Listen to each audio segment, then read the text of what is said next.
Hello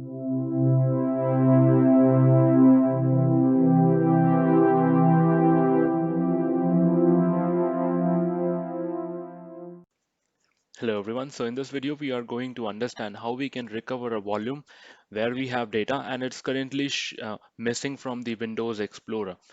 And specifically, if you know about disk management, it is showing as unallocated. So for this demo, I will be using an MBR style partition. We'll be showing you GPT later. So let's start with the demo here. We'll open the disk management and we'll check the status of the volumes and disk that are there. So when you'll open it, in case if your volume is showing as uninitialized, the Windows thinks that it's a new disk that you have added, and it asks you to give a partitioning style to this new disk. Now, let's understand this, how we can take this further. So you need to have a slight understanding that how the disk was created at the first.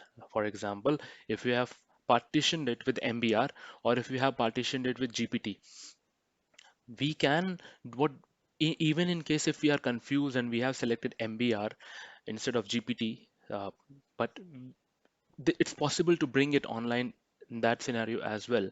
But for this video, I'll be showing you that how we can recover an MBR partitioning style disk when I know that it is formatted with MBR. So I'll just select the MBR partitioning style and hit OK. So what it will do is it will not wipe out anything until we right click and format it or create a new volume.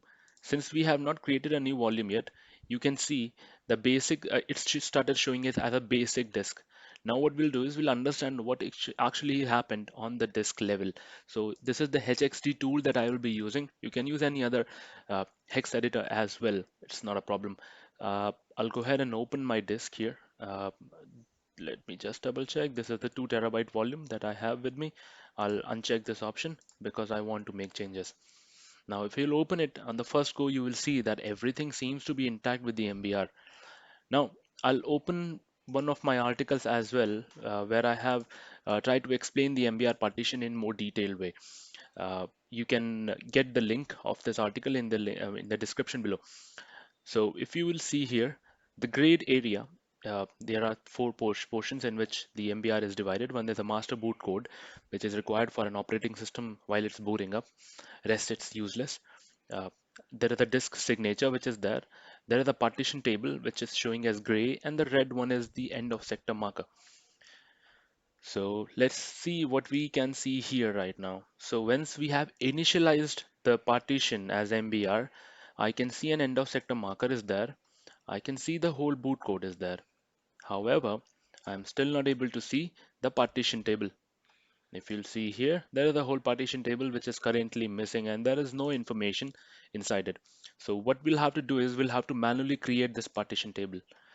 Now, in order to manually create something, you need to understand what's inside it and what we really need to add. So if you'll scroll at the bottom, I have decoded what information is required. Now understand this, that in MBR there are four partitions which is possible. So there are information on the first sector for four different partitions. However, you should have an understanding how many volumes were there existing, and you can reconfigure those values. So for my test, I have only one volume which I want to recover at the moment, and the information that is required in order to recover is one is the total sector and one is the relative sector and the boot indicator. Not even a boot indicator, I'm sorry. I'll be using the system ID. So these three things that are very important in order to recover a volume. The total sector tells us the size of the volume with uh, how it is spread on the sectors on the disk. So what is the total number of sectors in which the volume is contained? And relative sector is the sector where I am currently standing. For example, if I have uh, uh, a disk, let's say a sector 23 is the sector from where my volume is starting. So I need the value for the relative sector for the 23. So 23 will be added here. Then we have the system ID. If you will see the system ID option here, I should have an understanding about what was the style of my volume. If it was formatted with MBR, NTFS or FAT32. I'll be taking an NTFS. I know that currently we only use NTFS these days. So the 07 is the code which I should have in mind. Now, let's understand how we can get this information first. We'll first decode and try to find out the information for relative sector. So in order to get this information, I'll just go to my hex editor again, and I'll just hit Control plus F in order to search. I'll enter NTFS. Now, if you have an advanced search option here and you can see an option value for offset, I'll recommend you to add the offset value as 3. I'll tell you why. First, I'll just do a quick search here and I can see at sector 2048, I can see my first NTFS. Now, the reason why I asked you to set the offset as 3, it will narrow down your search. For example, if you have a file with the name NTFS, it will not search it. It's important, maybe not right now since you're just trying to see the first sector, but it will be important for you later on.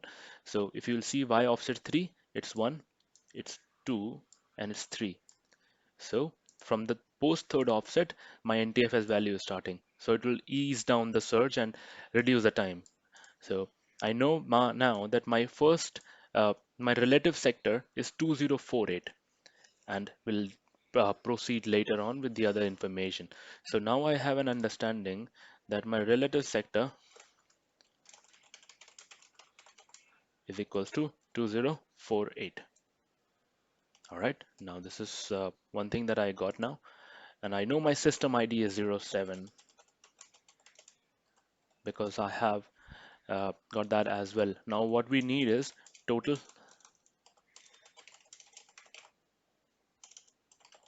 sectors. Now in order to get this information, what we need is we need relative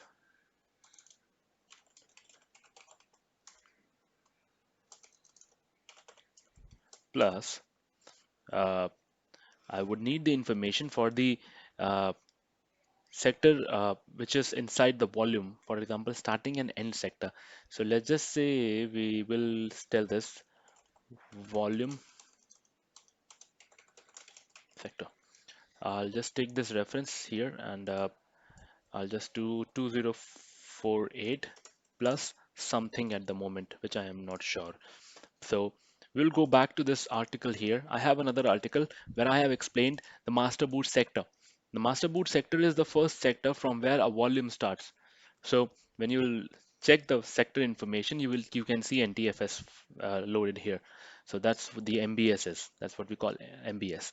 So when when understand what's on this sector, uh, we can, once we'll decode the information, we can see that we have the information for total sectors for the volume present as well.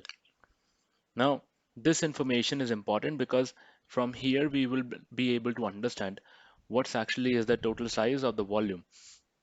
So in order to get this, you need to browse to this location on the sector. Now this is 00010020. So 10020 is the information and it starts from 08.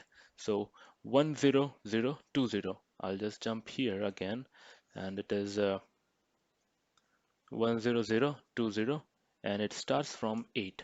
So if you'll just select this information, if you have a hex editor like mine, you will get this information here as an integer value. I'll just copy this and we'll paste it here on our system.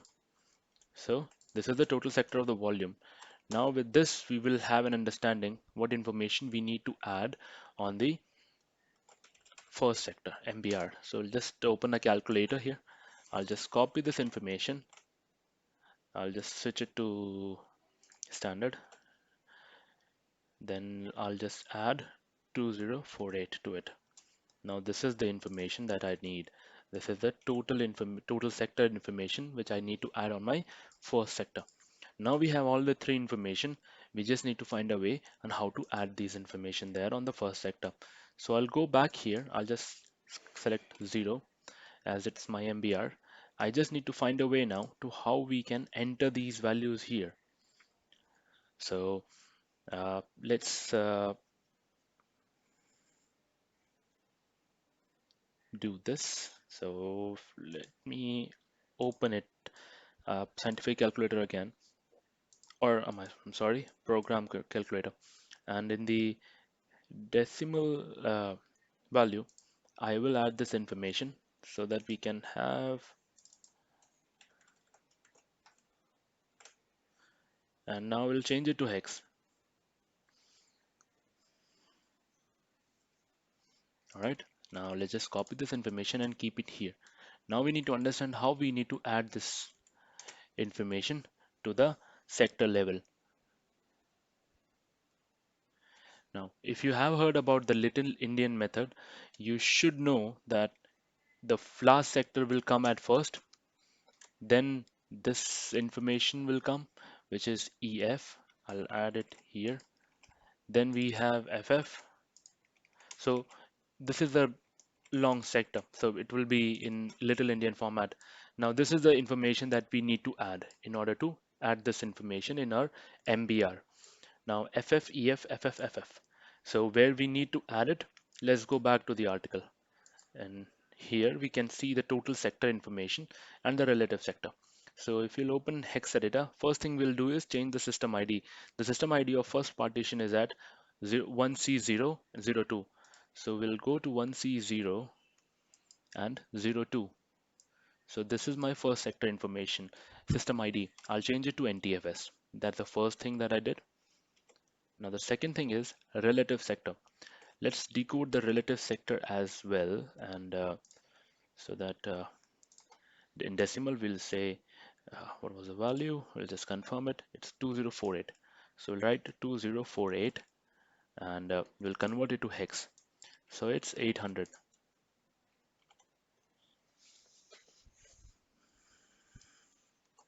Now let's go back here.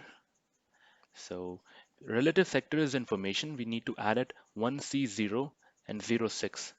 So we'll go back to our hex editor. We'll go to 1C0 and browse the location 06. So that is the location.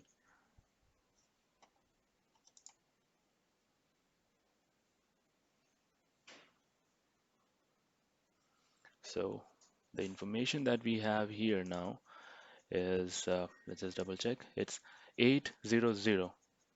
Now let's do this here first. So we have 4 digits. Now we'll again use the Little Indian method. We'll just copy the 00 in the beginning and 08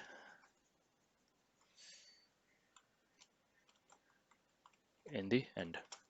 So 0008 is the information that we need to add at this sector information. I'll just add 0008. All right. So this is added now. Now we need to add the third information, which is the total sectors. Now, in order to add the total sector, we already have the value. We just need to go to this point, which is C0 and 0A. So let's jump back to C0 and 0A. That's our location. We'll start adding this information here, which is FF, EF, FF, FF. So we'll do FF, EF, FF, FF. All right. So we have added all the three information. Now we'll just go ahead and files and save the information here. Yes, the data will be written. That's what we want. So we have added all these informations. Now once we have done it, we'll just go back to our disk management, initiate a rescan of the disk. Now if you can see, I can see the volume name and a drive data. Now I'll just open it, and if you'll see, I can see my files as well. So a good thing, we now know how we can recover a volume. So the best thing is, I'll recommend you always to open these two articles in front of you with these two images specifically if you want to understand how you need to recover your own volume. So and you can always post a query on this website, and I will be more than happy to answer your queries and help you out with the disk recovery as well. So let me know your views on the comment below, and we will take it as per that. Thank you and have a great day ahead. Bye bye.